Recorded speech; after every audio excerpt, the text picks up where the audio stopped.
Thank you for the invitation, and yeah, thanks for having me out this evening.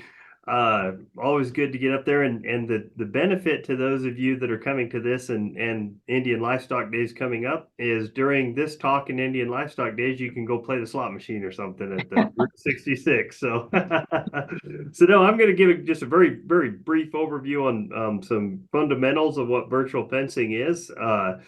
And I always put this up there for those that haven't seen this. I'm not a tech guru, so this is just sort of a bird's eye view. If you want to know wavelengths and all of those kind of things, we'll have to talk to a few other people, but I can put you in contact if that's your level of interest. Um, and I think the other thing is to always keep in mind with any technology is remember it's driven by need and economics, and neither one of those two things stay the same in an operation. And I'll tell you about a specific project we've been working on in where the need changed. So obviously the economics also changed with that.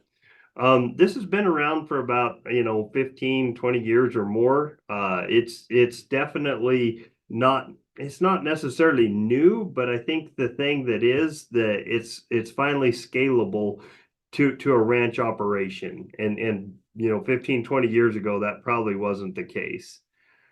This is a very long description, and I don't expect you to read that. All it means, and all this is saying is if you've seen those fenceless dog systems where you put the collar on the dog, and then you can fence your yard with this underground or other system where as the dog approaches it will shock the dog to keep him in your yard, and you throw him in the back of your truck and take off and he yelps when you forget to turn it off. That's similar concept, but cows and lots of acres. Okay. Um, oh, just a second. My computer seems to have frozen. Huh. 1 second. Let me try this one. No, not that. Oh, okay. So how does virtual fence work? And this is what the software, at least for vents, and we'll talk about these different companies here in a minute. But this is what the software actually looks like. So this is reporting these cows would be wearing collars. They would be in this zone, and the collars would be reporting this is where the cow is at. This would be your virtual fence. So basically, as the cow approaches this fence, and again, there's no physical structure here, but first you'll notice that there's a sound only zone. And as the cow approaches that, then the sound goes off to warn her to turn around. If she continues, then that's where she will enter this shock zone. Now, the one thing about it that I want to make clear is, though, that she may get shocked, but if she continues through, the shock will stop and it will allow her to re-enter without any warnings or shocks or anything else. So, in other words, it only works in one direction, if that makes sense. Okay, so the cow, if she leaves, she can reestablish back into the herd. Um, Now there are actually three companies in the US. This says two or three. There really are three. There's some back or garage companies that are kind of isolated, but three national companies. That'd be Gallagher, No Fence, excuse me, and Vents. And so a couple things though, regardless of the company, the collar utilizes GPS to determine the location of the cow and where that boundary is at. Okay, so now why this is really important is because in New Mexico, we have connectivity issues. So there's going to be times the callers are out of range of, say, our towers or cell signal, but the fence will still work as long as the caller can get GPS. Okay, so that's really important to understand that once the caller's programmed, then that caller, the fence will work as long as the caller can receive a GPS signal. Okay, and so that's most places, very deep canyons or dense forests, that kind of thing may block it. But in general, almost everywhere should get GPS signal. All right, now the second phase of the communication, though, is if you have to communicate with the caller, that means you have to tell the caller to change a fence boundary, or if you want the caller to tell you where the cow is, then it depends on the company. So one of them uses cell signal. So that caller has to be in cell signal all the time, and that's a company called No Fence. And the collar has to have cellular reception to communicate. And as you know, in our areas, that can be a bit of a challenge. So the other company, Vance, uses what's called these LoRaWAN towers. So basically, you put the tower in a spot that has cellular coverage, and then the tower communicates with the collars. I hope that makes sense between the two differences. And honestly, in New Mexico, a lot of the areas we work with, we need to use probably these LoRaWAN towers, but it's really dependent upon your communication. Okay. Hopefully at some point we can get to where they're all satellite, but my understanding is the data transfer is kind of cost prohibitive at the moment. All right. So I'm going to show you, I want you to ignore most all of this, but what I want you to pay attention to is the video in the bottom right corner. The cow, I guess, here standing with the collar. This is the no fence collar from Norway. If you can imagine this corner post projecting out of your computer screen to you, this is where a virtual fence is at. And I'd like you to pay attention to these two cows. As the first cow approaches the fence, you'll notice when she hears that chime and turns around. This is part of the training process. You can't just turn cows loose with these collars and expect them to know what's going on. So you have to actually train them for the use of them. So watch this cow as she gets closer, and you might even be able to hear it if your volume is up.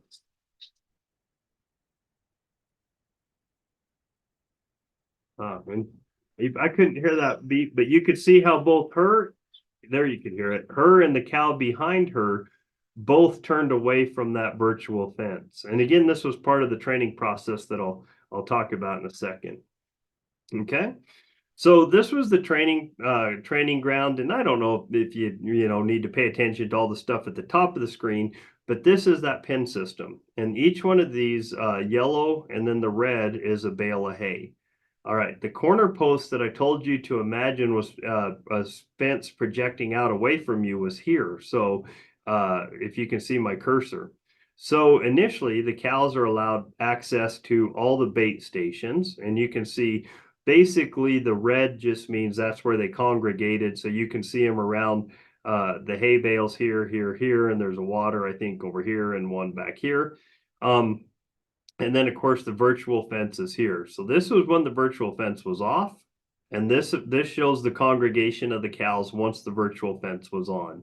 And so they were trained, it works best during training when you have a physical barrier of some type to get started. So in this case, the cattle had physical barriers all the way around, but then they could associate eventually when we turned this virtual fence on, they could figure out they weren't supposed to cross that. Okay. And I hope that makes sense. At any point, either raise your hand or unmute and stop me if anything's not making sense. So the big thing is with this training of cattle, and that's been our experience that I don't know if there's genetic components, but you do need some sort of physical barrier to start a pen system. We've used things like electric fence, which I'll talk about, and then also, well, I'll discuss a little bit of herd training. But the training of the cattle to the collars is really important. Okay, but once trained, this figure on the left, and again, I don't care, these are more for the researchers at the top. I'll just show the pictures.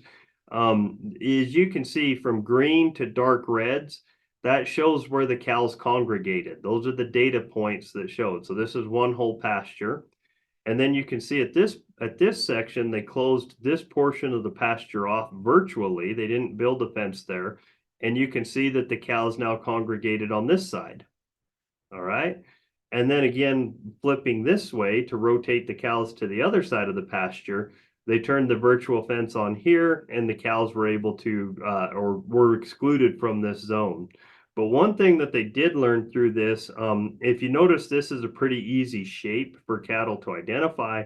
But as you kind of draw some of these circular figures, you get cows that come down into here and they're walking along, and it's harder for them to figure out what kind of shape that is for whatever reason. So we had a little more, I guess, contamination, if you will, or cattle grazing where they weren't supposed to when in some of these odd shapes coming down the fence lines. Okay.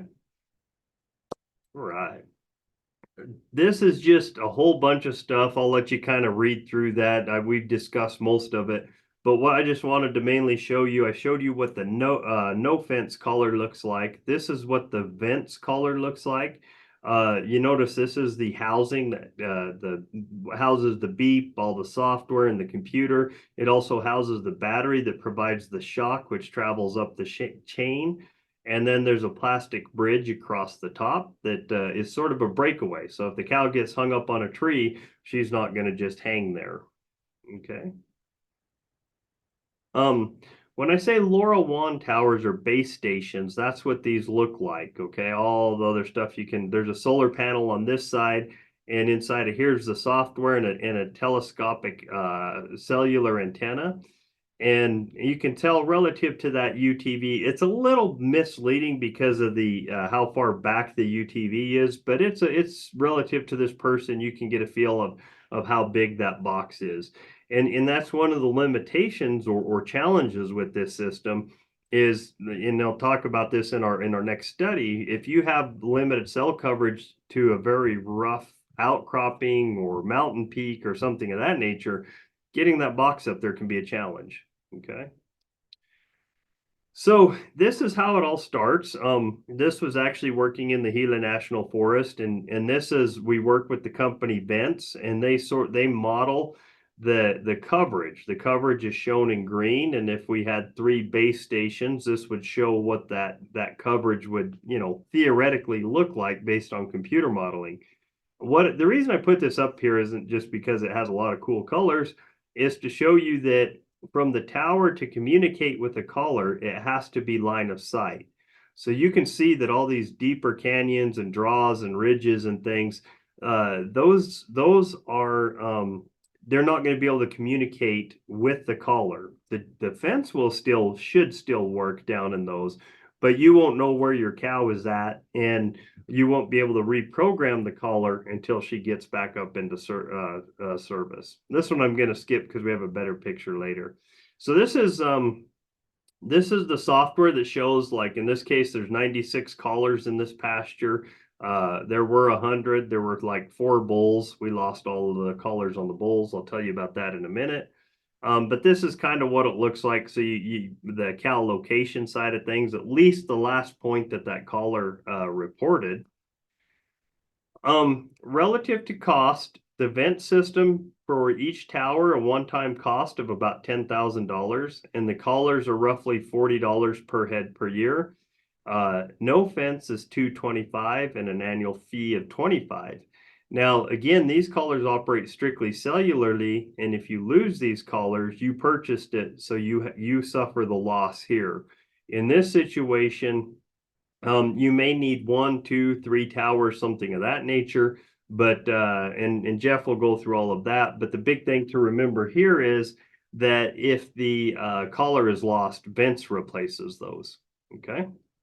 So I'm going to tell you very quickly as we wrap this up about, a lot of this technology sounds great. And the question is, though, can it work in our very extensive pasture systems here in the Southwest?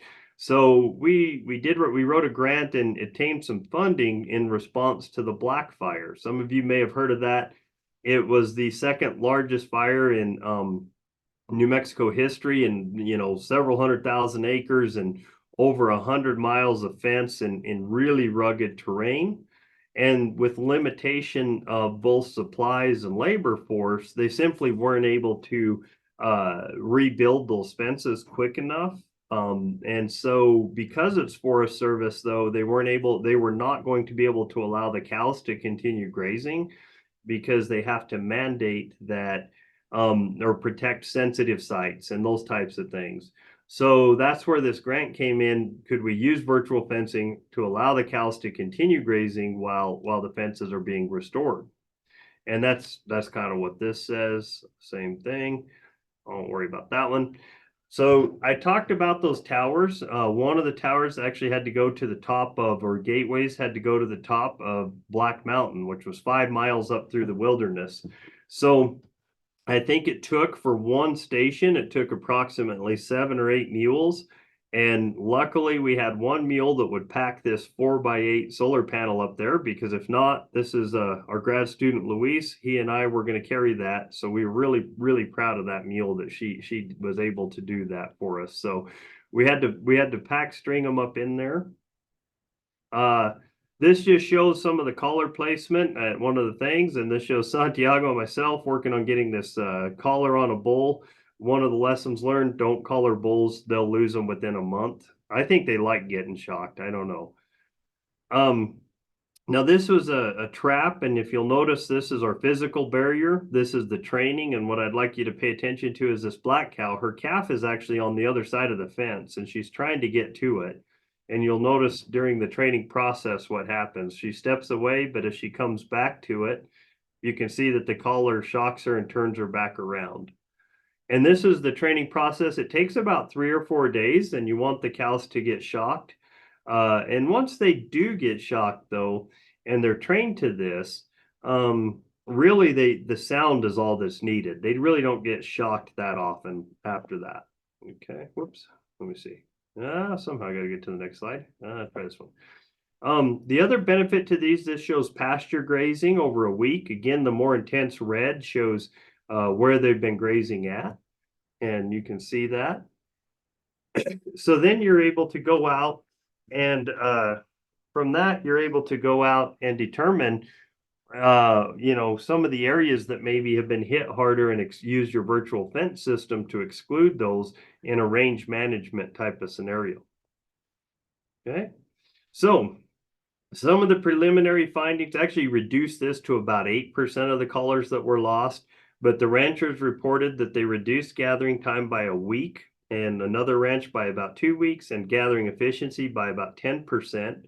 The Forest Service thinks that they're going to be able to allow ranchers to stay on allotments longer. We haven't quantified how much longer, but they're able to both exclude the riparian zones, which was a big deal in that particular allotment, but also they're monitoring it and able to move cows within the allotment before the 40% use is taken, so that they're able to stay in the allotment longer by grazing more of the pasture.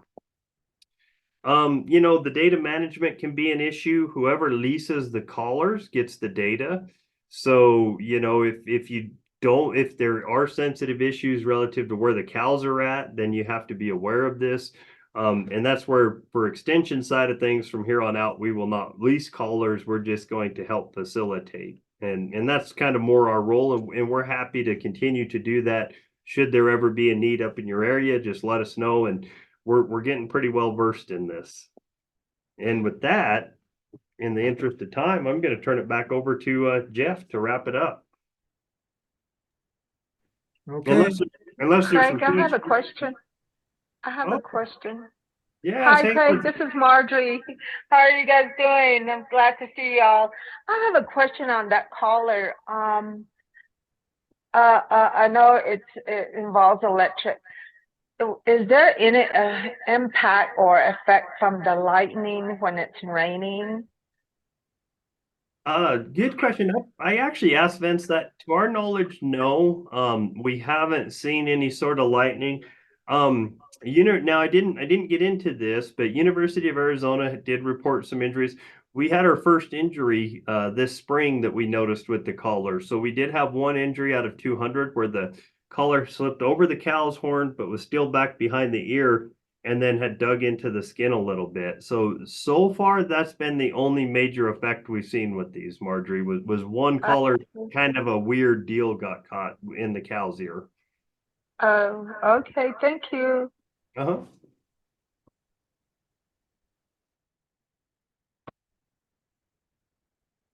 All right. Any other questions? And I'll stay on too. So if something pops up, I'll be on at the end as well.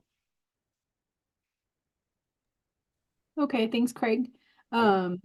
Jeff, you're good to go.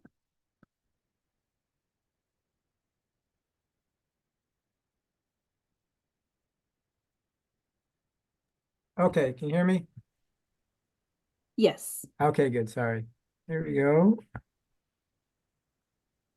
All right. Thanks, Craig. Like Craig said afterwards, hopefully there'll be questions for both of us. I really want to focus, of course, on the economics of it. And since it's getting late, I thought I could maybe get a little bit of kind of class participation, if someone's willing to answer a few questions in a minute, because I really want to focus this on the question of, would this really be a good option for your own particular ranch? Virtual fence. And I think Craig really laid out in really good detail how the ranch specific characteristics is going to dictate, I think, everything. So it might fit for one rancher and maybe your neighbor, it doesn't. So it really is going to depend. And let's start off with some of the costs. And like Craig said about the technology, it's really in the beginning stage, and just like the technology is changing every day, so are the costs. I can tell you, if you Googled right now, you could probably come back and say my costs are really off, because it really just depends on the situation in the year, the company, and where you're at, especially like, and Craig, I hope you agree with me. Like for instance, the access to like the cell phone service is really going to depend on where you're at, what kind of companies you have to hook up to. They'll all charge different amounts. But what I thought I would do in the beginning real quick is just make a comparison of the two different types that Craig talked about. On the left is the no fence. And like I'm trying to point out in the beginning, the main thing here is you need to have really good cell phone access and coverage. And me not being from New Mexico, I'm not even going to guess what it's like in New Mexico. But for sure, I doubt it reaches everywhere. That's the same place or the same thing in Oklahoma. So you have the other option, like Craig talked about on the right side, the vents, where even if you don't have cell coverage, you can basically do it yourself with a tower. And so as we go down this list, you can see the different costs. And essentially with the no fence, probably the advantage for the no fence would be for the smaller ranchers, because you don't have to make a big upfront investment. I'll try to get that point across. By the way, even my students, I teach this to my farm and ranch management students, they sometimes don't catch this type of concept, so I won't belabor it. But essentially, with the no fence, you can just kind of come into the market. If you try it for a couple years and you don't like it, you can just kind of return the collars or get rid of them, and you won't have a big investment to worry about. On the other hand, the vents is going to take a little bit more upfront cost and investment that over time you need to pay back. And that's why, if you look down here, I'll try to get my cursor going. That's why if you look on the right side, the bigger herds, the bigger ranches are going to have a much easier time in paying off those towers that Craig showed you. And that's why I put over here, the bigger the herd size, then the bigger you are, the cost is going to go down. On the other hand, the advantage of the no fence is you can just, in the beginning, purchase the collars and use the cell phone service, not worry about that. And so I tried to make a cost comparison, which I'll get to a little bit easier to see in the next slide. But I kind of broke it down to the communication, which again is cheaper over time for the bigger ranches with the vents, but easier to finance for the smaller ranches with the no fence. And as Craig pointed out, the collars are going to be per year about 60 or so, maybe a little bit more, depending on where you get them for the no fence. About 40 for the vents option. Batteries and maintenance would be about the same. So basically, when you look at the two different types, it really comes down to whether you can have cell phone service and just pay a yearly subscription that you can easily get in and out of, or you have to invest into a tower that's going to take probably about 10 years to really pay off. Okay. So let me down here. Okay, all right. So I thought I'd do this to make it kind of easy.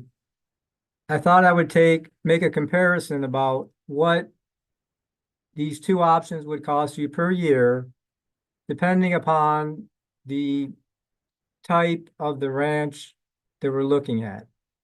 And so I have at the very beginning, the first one we want to look at would be, which again, I'm not very familiar with New Mexico, but I'm guessing there's still a lot of farms that might not even have herds much larger than maybe 10 or 20 cows.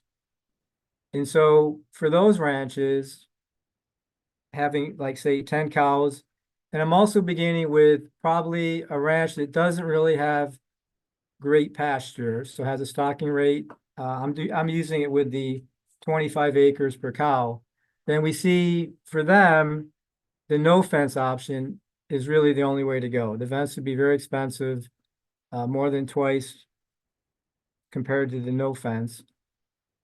And that would be because with a small herd, having to pay off that $10,000 tower, and also there's a base station along with it, is very difficult for the small ranches. And then if we move down to the, say, a bigger ranch with say 50 cows, a little bit better pasture, I'm assuming that as well, then we can see the costs start to come together. Now the no fence is going to be the same for really any size farm because you're just paying for the collars per animal.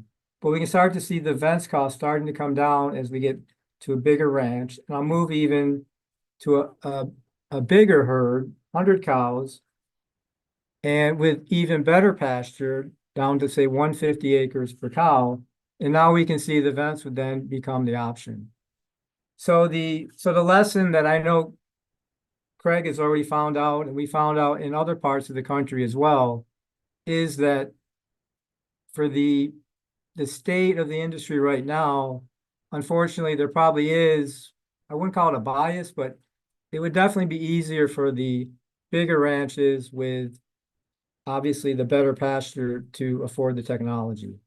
And you go down to, let's say, a much bigger herd, 250 cows, that has even better stocking rates, 100 acres per cow, and we see the fence even went down further in cost.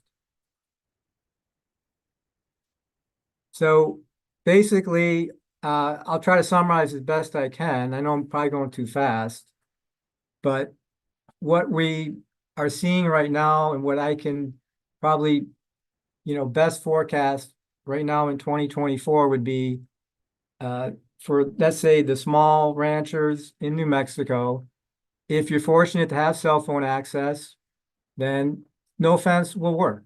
And you can see the cost. I'll leave it up to everybody here that's on the webinar, whether or not the 140 per head per year is a cost that you're willing to absorb if you think it's worth it.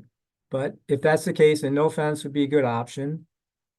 Obviously, in places where you have only maybe 10 or 20 cows, you don't have the cell phone access. Unfortunately, right now, it's, the virtual fence probably isn't quite economic yet. And like so many things, and, Craig also mentioned too, we hope over time the satellites will allow better access and the cost to come down. And like so many other things too, if you just wait, these costs will come down. The other option that is possible, and this is, by the way, is what happened with the Gila and the Gila National Forest with Craig's project, is the tower was really shared amongst different ranchers. So if you're in a community where you do have small herds, there's no cell phone access, if there is some way that the community can work together and find some way to share that cost of the tower, then fence will, even right now, I think, be a good option. And of course, for the bigger farms or bigger ranches with 250 head or more or around there, then fence also today looks like it's a pretty good option. Now, the other issue that we're looking at, besides the cost, is how can you get, and I think Craig definitely mentioned this as well, besides looking at the cost, what are the benefits to my farm or ranch that can justify the cost? So let me kind of back up. In other words, so if it's gonna cost maybe $140 per head, either for, let's say, the no fence or the vents, that's probably about what we're looking at. Then are there other benefits out there that you can get from the VF that can help justify that cost? And I guess I'll just start at the bottom, and I think Craig, you'll agree with me. This is really our ongoing area of research that I'm bringing up these bullets about the benefits, but we unfortunately don't have really good estimates of them yet. And that's what we're trying to work on.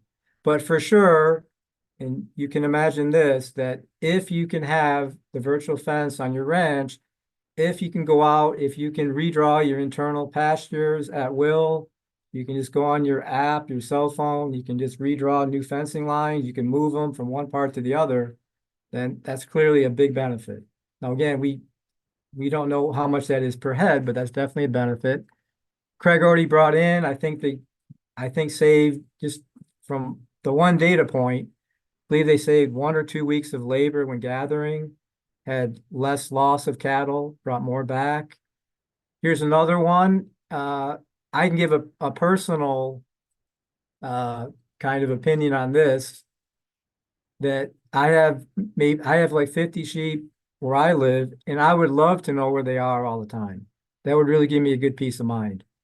Just knowing that they're within my boundary and they're not in any dangerous place. I think that also is a big benefit. And of course, knowing where they are, you can reduce the loss by keeping them away from dangerous areas.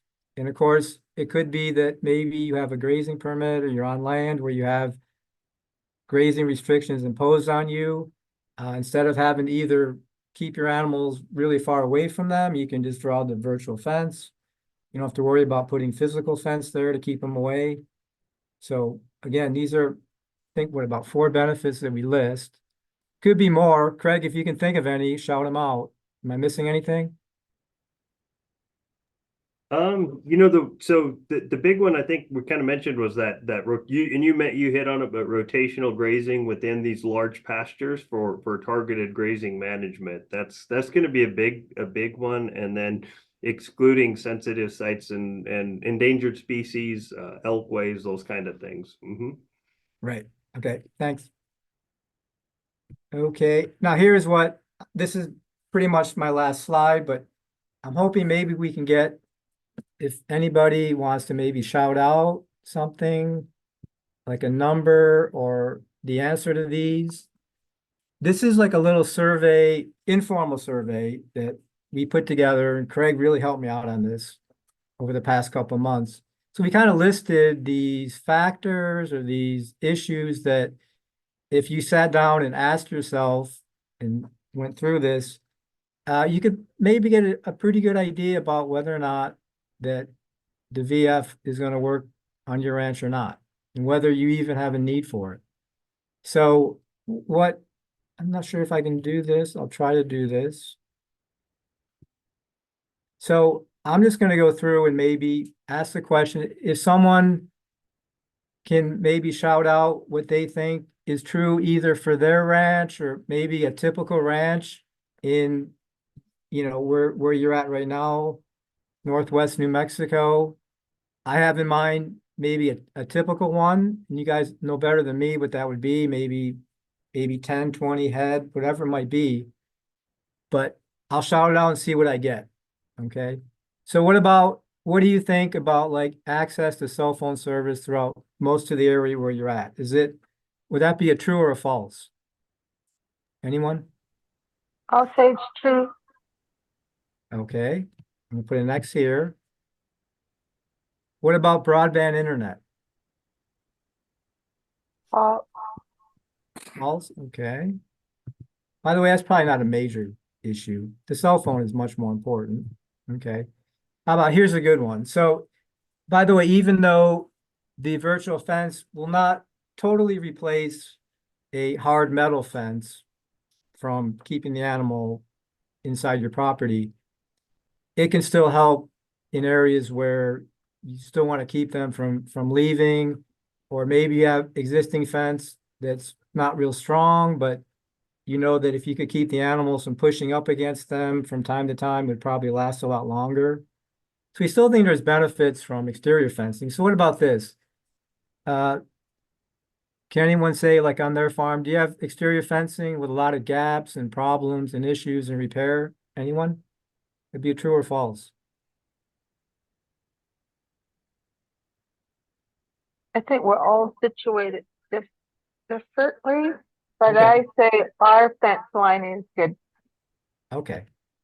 How about this? I'll put it, by the way, the strength kind of matters too. So I'll put it like not the strongest true, but kind of true. How about this one? I think Craig, maybe you're interested in hearing the response to this one too. What about for the interior pasturing? What about if someone, or if you sat down and asked yourself this, I need a lot more fencing to help in, say, interior fencing and rotational grazing.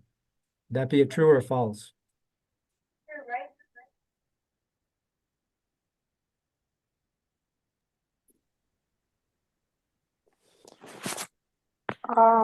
In I would, as far as that one, I have like 4 pasture and 1 fence.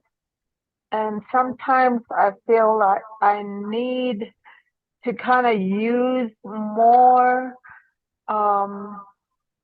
In 1 pasture, I need to keep them on the other side because they're always closer to the water line. Okay. I don't know how to answer that, but I think you mean they're- like basically true that you could help, you could use more internal fencing if, like, Yeah. I guess it'd be like this, if you could just have internal fence at say 0 cost, which is basically what virtual fence does, sounds like you Mhm. could use it from time to time. Okay. Mhm. What about, how about this? How about, is it difficult to say to fence either the interior pastures or the exterior fencing? Because you just have a lot of like rough terrain to put it through and all that? Anyone? I would say yes on that. And also, I think a virtual fence would also save on the fact that um, I have a grazing permit, and if I want to do an internal um, fence line, I would have to notify the government agencies or the agencies that govern my permits, and I have to go through an approval process. So I think a virtual free fence would save a lot of cost and Okay. time.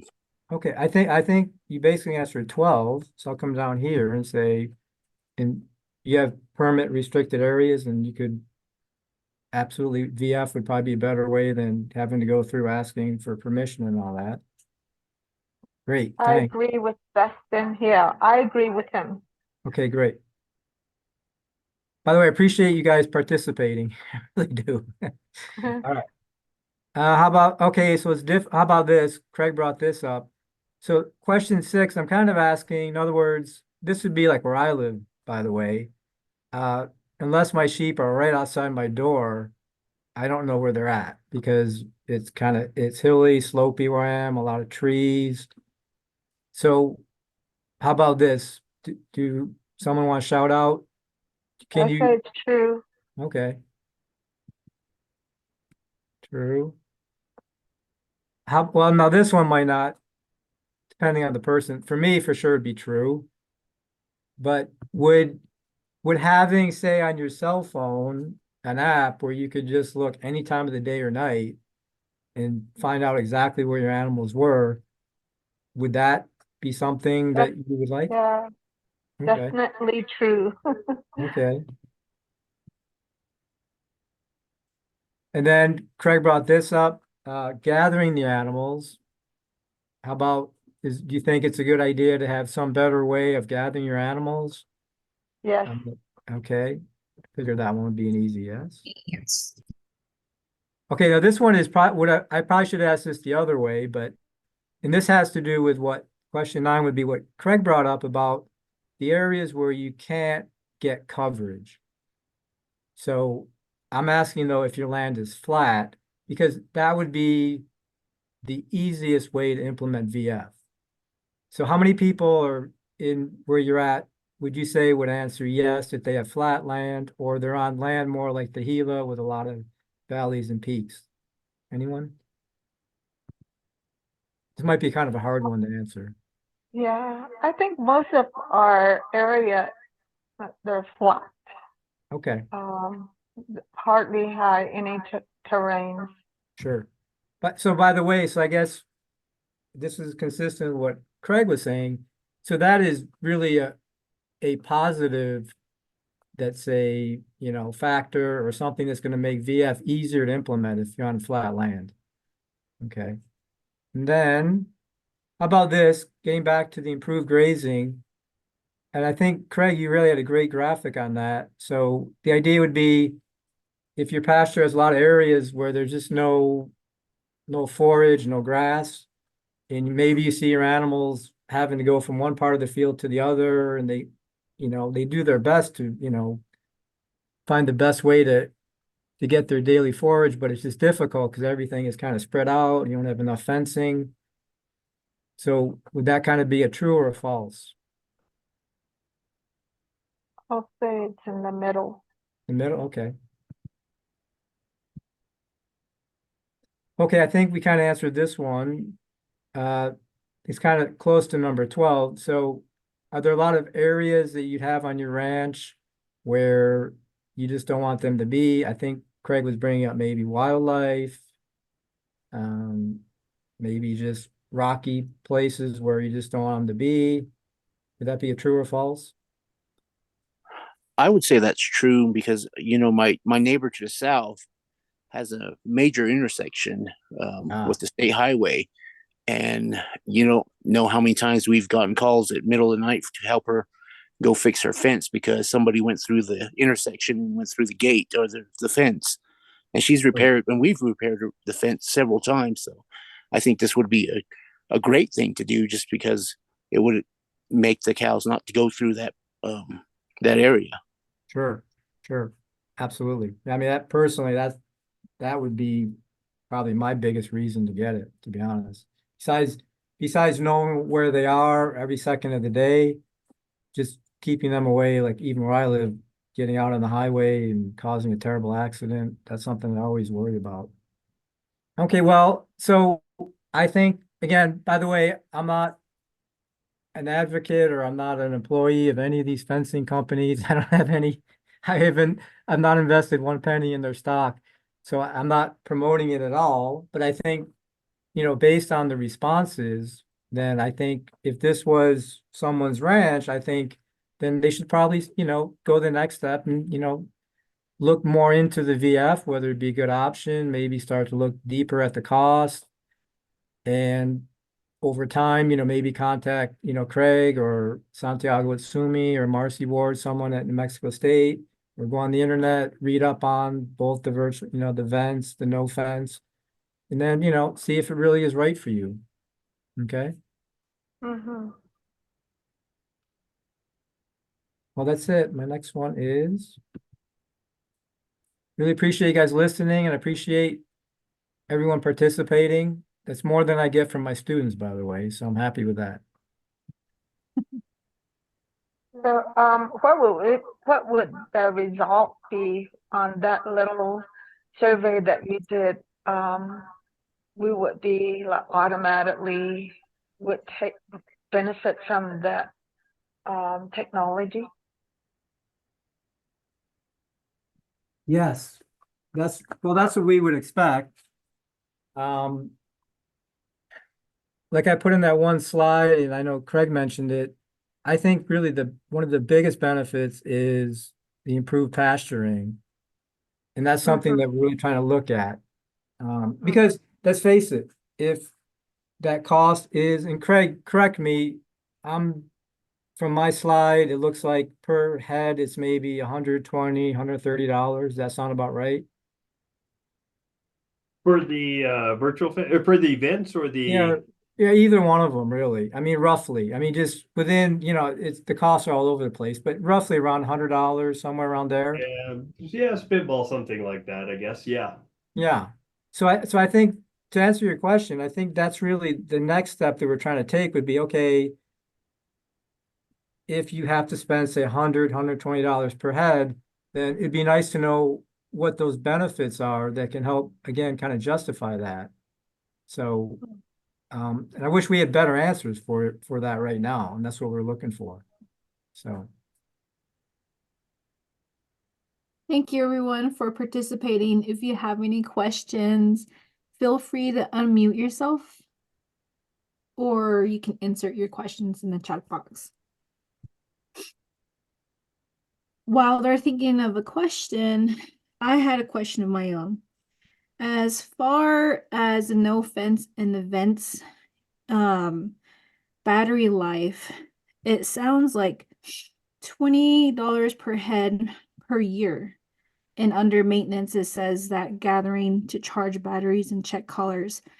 So do they already, the collars come with, chargers that folks can just charge the collars themselves without having paid $20 a year? Or do they, like, what is that? Yeah, no. So actually, so for Vents, the Vents company, Mhm. it's just a little battery inside of the collar, so you have to replace it. So it's like you don't Oh, charge it. Yeah, so you actually just swap the okay. battery out. So it really, where we deal with them usually twice a year, it works out okay where you can swap them in the spring and swap them in the fall. So that's where that one is. No Fence has a solar pack on it. And so as long as those cows aren't really hitting the boundary all the time, the solar will keep the battery charged for the no fence. And so that Okay. one you don't have the battery replacement. And Gallagher, I honestly don't know. I tried to get some information from them and they basically said call them if you're interested. Oh, okay. Okay. I was thinking, that you just plugged in the wall and just charged back or the collar itself. Okay, that makes a lot more sense. Yeah. And another question is, as far as the no fence and using cell tower, my question is, how long does it take? So there are areas in our pasture that it will say SOS on the corner of our cell phone that there's no cellular connection. How long does it take for that caller to pick up on whatever app that No Fence has for us to reach that heifer? Does Mm, it, have how long will it take to catch that signal? right. So like if you had to reprogram your fence or something. In general, so I'd say no fence is probably within, I don't know, 20-30 minutes. Events can vary a little bit. I think we saw as long as 1 hour from the time we programmed something till it actually hit the collar and seemed to reprogram it.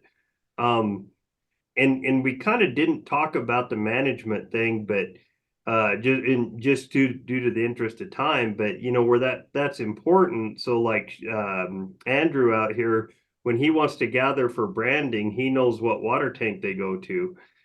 So he just draws a big fence around the water tank. And so the day before, so then when they come into the water, they're stuck inside of that virtual fence, and then they go out and just gather them. So Oh, okay. yeah, but it responds pretty quickly. Where you run into issues, and we had that problem in the Gila. They had a virtual fence up, and they had some cows they had to doctor, and there's no way for them to take the fence down. And so they had to just run the poor cows through the fence at a high lope to get them through there, to get them out to and go doctor them. So, that's you have to strategically place an opening somewhere, or you either have to rope them and take the collar off, or do what they did and just run them through the fence, one or the other. I see. Dorothea, do you have a question? I'm typing it in. I'm Oh, Dorothea, okay. and I'll just delete that. I was trying to type that in. I was like, I know that I heard Craig speak I think a year, I'm trying to think, when in Shiprock. And at that time he was getting ready to test the virtual fencing in the Gila area. And I came on late. So I'm like, I'm sure you guys already talked about it.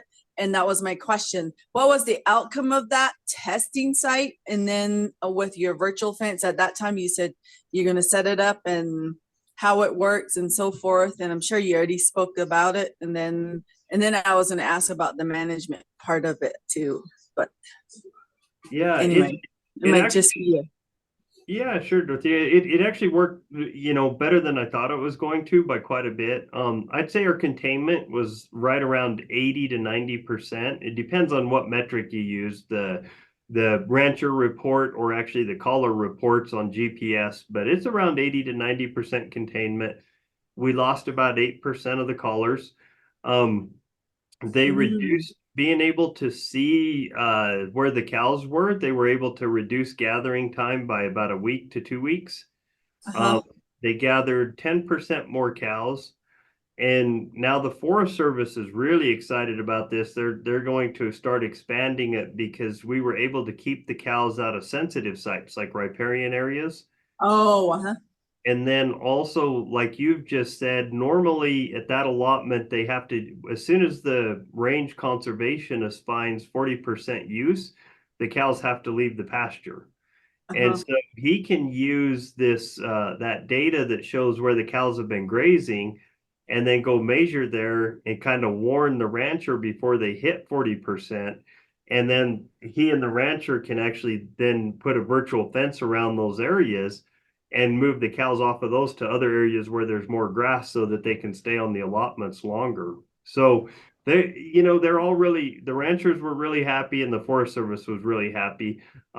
We did have one injury to one cow out of about 200, 220, something like that, where the collar kind of was abnormal around the horn in her ear and kind of dug into her ear a little bit. But that was, like I say, surprisingly, it worked pretty well, and so much that now the NMSU is out of it, they're working to continue using them and expanding their use over there, actually. Okay, that's awesome to hear.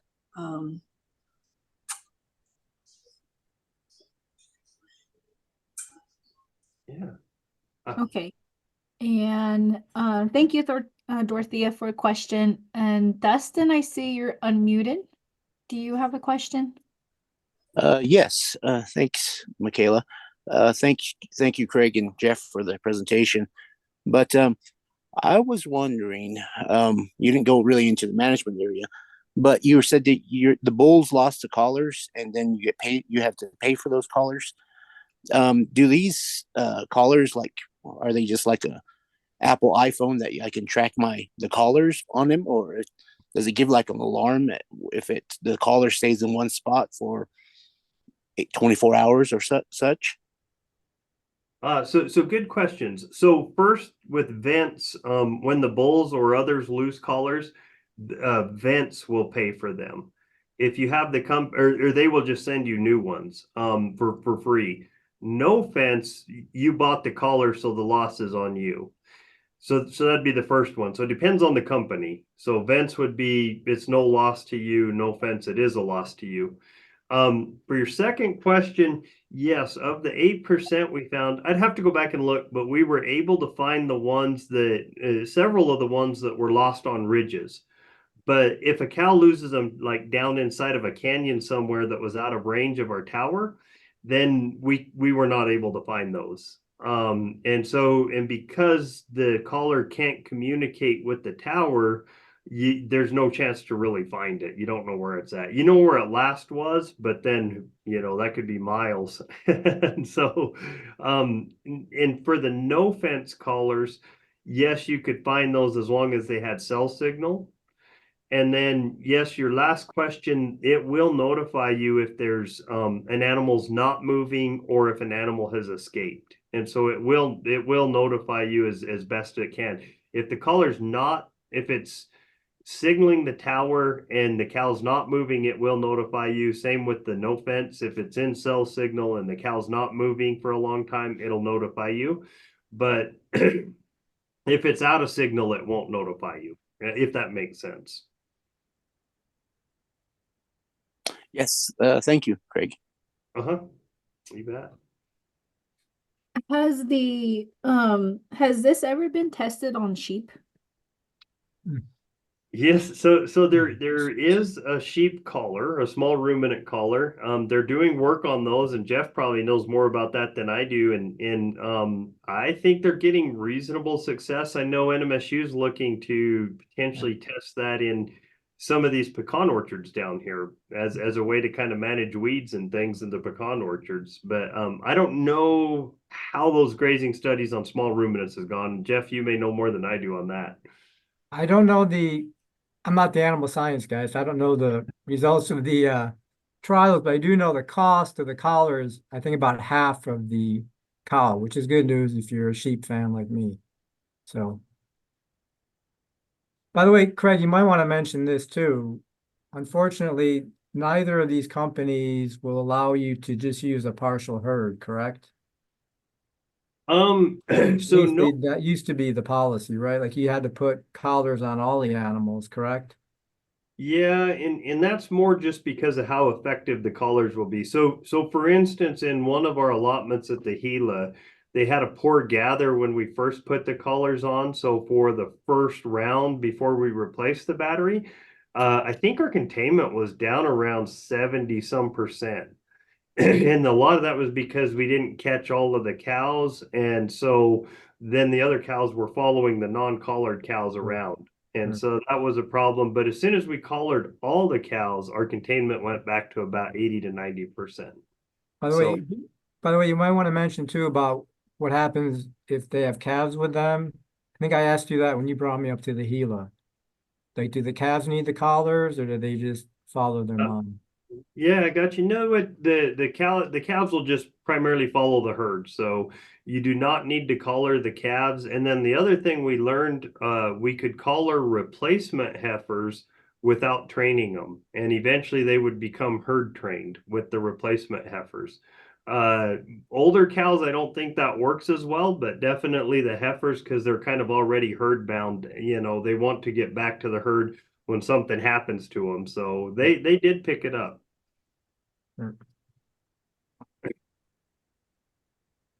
Okay. Any more questions from the audience that we have here? If not, then we'll move forward. Okay. All right then. Well, with that being said, we'll go ahead and end our tonight's presentation. I just want to thank Craig and Jeff for coming on here and sharing a lot about the virtual fencing and the cost of it and the management portion of it. So it was pretty interesting. And I'm happy to see that most of our participants are engaged. So thank you for those that have been engaged into our conversation. So it's really great to hear from you guys. Thank you again, Craig and Jeff. You're more than willing to stick around. We're just going to do some quick housekeeping, share with all these folks what other upcoming events that we have, but you're more than welcome to stay on or you can log off, but either way. But thank you so much, you guys. Thank you. Okay. Great, thanks. Have a good night. I'm gonna stay on if you don't mind. Yeah, no problem. No, Craig, you got a family, Craig. I don't have a family to go back to. Thank you. No, actually, Okay. I want to hear the announcements as well, so I'll be on as well. Oh, okay. All right. Well, each and every one of you have been released a poll. So if you don't mind clicking that poll for us and sharing your feedback on tonight's presentation, I really greatly appreciate it. And as well as comments. So if you have any comments that you want to share or feedback on tonight's presentation, or what you'd like to see more of as far as our webinars, or what do you want to see more of in person in your area, definitely list a lot of topics that you have in mind in the comment section in the polls. But with that being said, we do have next week New Mexico Indian Livestock Days that is taking place at Route 66 Casino. If you have your phones out and you're on your laptop, you can go ahead and scan this QR code where my cursor is, and it will take you directly to the registration platform I believe, if I'm not wrong, it's no longer early registration. Maybe it is, or maybe it's not. But there is an early registration and there's a late registration. And there's also on their New Mexico Inland Livestock Days website that there is already an agenda up on there for you to look at as far as the 3 days goes. And for this is going to be all day on both the 15th, 16th, and 17th. So here are the topics that are going to be included, from BQA updates and certification, large animal rescue, ranch first aid, range inventory, sorry, not inventory, evaluations, proper branding techniques, virtual fencing. I believe, Craig, I think you're doing this presentation, am I right? And we have water delivery and development, and last but not least, New Mexico State vet update. So if you guys need to register, scan that QR code. If you have any complications, there is Miss Kathy Landers and her phone number and email to contact her. We do have this month, at the end of this month on the 31st, is a herd and flock health workshop. This is going to be really more towards the vaccination protocol and castration. And the presenters for this is going to be the NSA Project and Dene College Land Grant Office.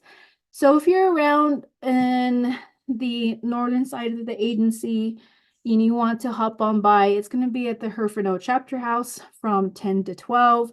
So if you have any questions, feel free to contact Seraphine Woody, and she's the land board official for Herfinau. And there's her cell number. So that's all we have as far as upcoming events for May. There's a lot. We would have a lot of workshops, but we're, working around what we have this month. Is a lot of graduations that are going on. So we only have a limited amount of in-person workshops and webinars that we're hosting for this month of May. But we are coming out with some workshops, in-person workshops, for June, so stick around and I can share that information in the next month once we get closer.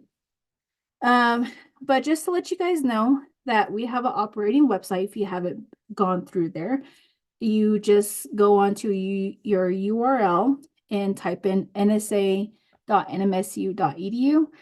and it will show our homepage, what you see here in my cursor. We do have a Facebook platform as well.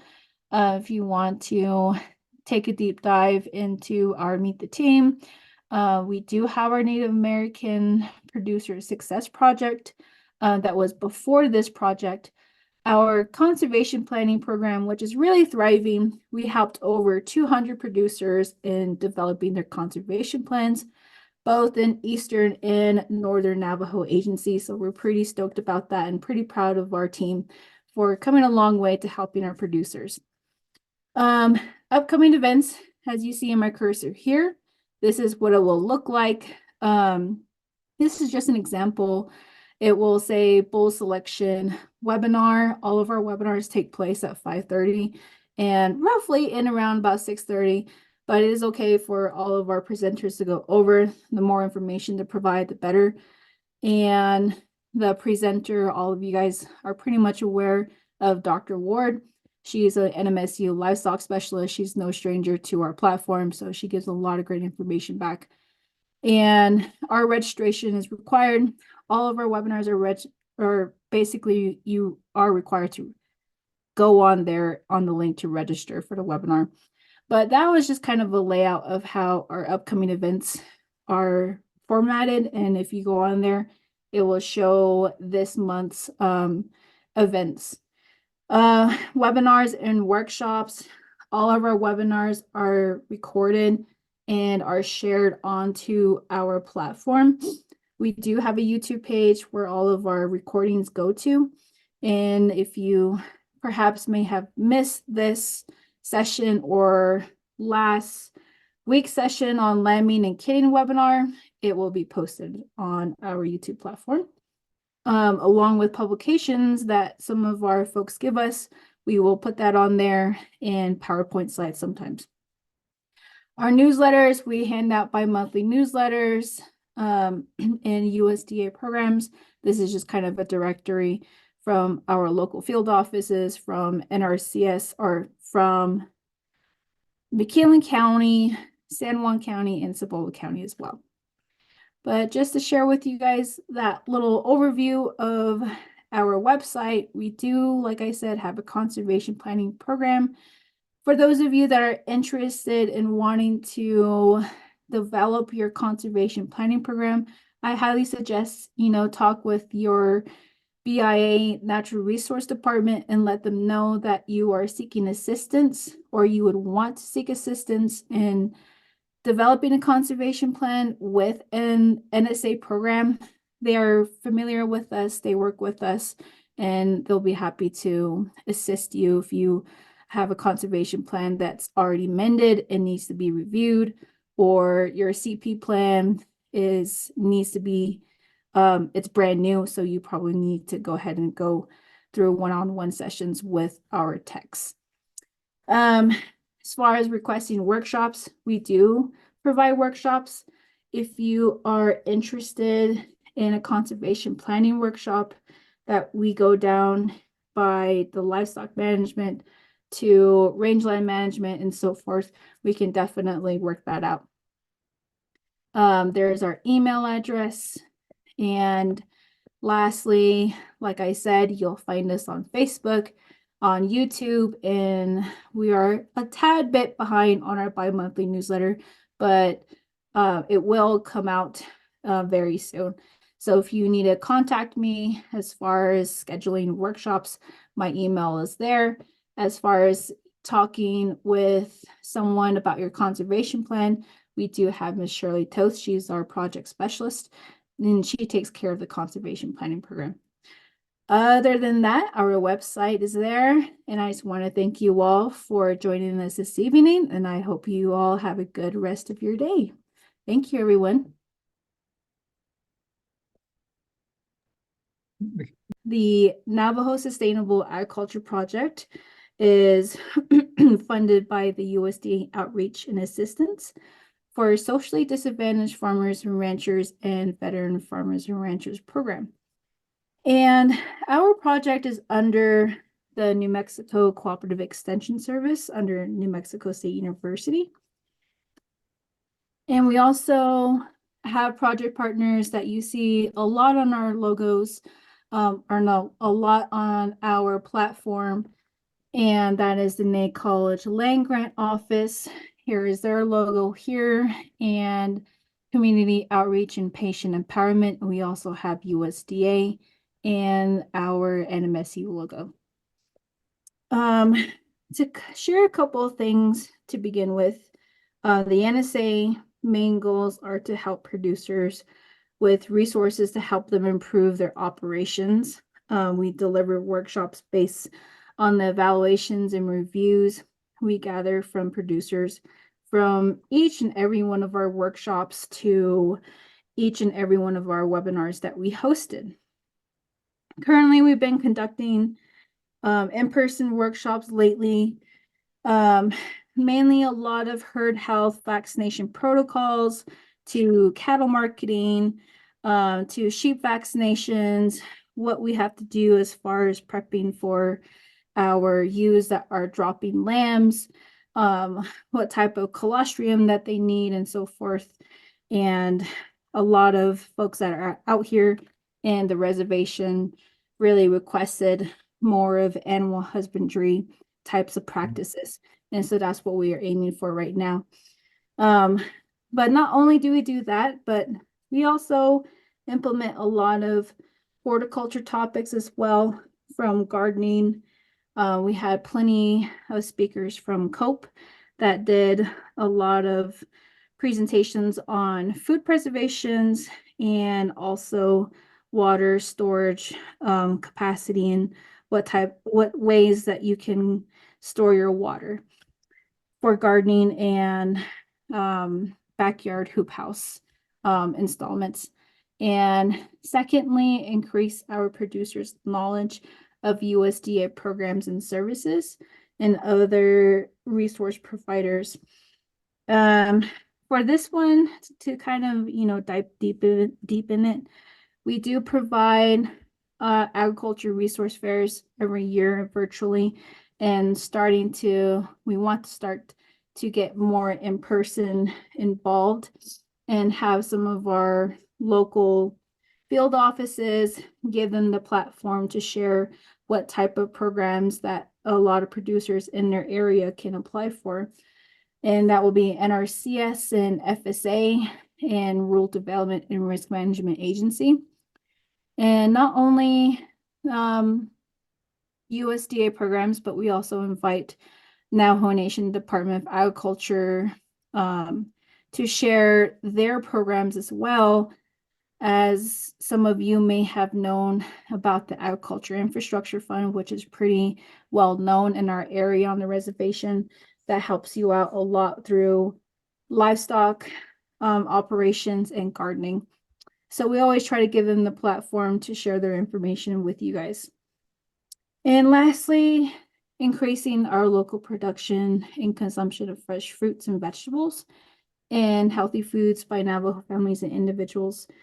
This is more towards our garden related projects. I mean, we have used expertise from COPE, Dene College Land Grant, and the NMSU CES specialist. If you have been around on our virtual content, when we had weekly webinars last year, we had some folks like Ms. Palmer from COPE and delivered, like I said, food preservations, garden planning and seed selection. We had Daryl Yazzie from an extension agent from Dene College Land Grant Extension, touch base on garden soil amendments. We had Dr. Walker from NMSU deliver on spring vegetable gardening and more. And we also had a couple other NMSU specialists that touch base on entomology and how it affects the good effects and benefits towards gardening. And currently, we're providing insight on gardening in person, mostly held in Crown Point, as well as assisting in establishing gardening projects in schools and hopefully senior centers and family gardens. But that's just a quick overview of who we are.